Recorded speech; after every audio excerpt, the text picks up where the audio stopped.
কথা নয়, আমরা বলছি অপরাধীকে শাস্তি দিতে হবে। ক্রিমিনাল জাস্টিস সিস্টেম যেটা নেই, মমতা ব্যানার্জি নিজে গিয়ে অপরাধীকে মুক্ত করে দেন। আমাদের রাজ্যে সমস্যাটা কি? সিসিটিভি ক্যামেরা বিক্রি করা। সমস্যা হচ্ছে ক্রিমিনাল জাস্টিস সিস্টেমটা ভেঙে গেছে।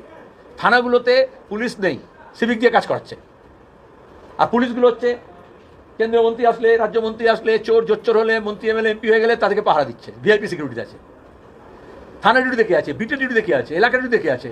বয়স্ক লোক ফ্ল্যাটে মরে পড়ে আছে, 2 দিন 3 দিন পরে কেউ খবর দিচ্ছে, দুর্গন্ধ বেরোচ্ছে। তাহলে এই পুলিশিং সিস্টেমটা ভেঙে গেছে।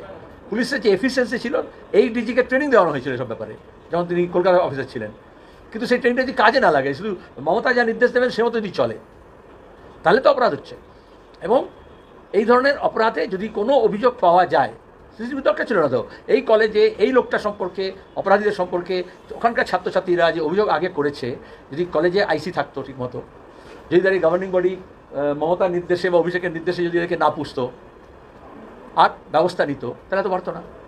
তাহলে আসলে অ্যাডমিনিস্ট্রেশনটাকে একটু টাইট হতে হবে, সেখানে চোর জোচ্চোর দুর্নীতিবাজদের মুক্ত করতে হবে থেকে।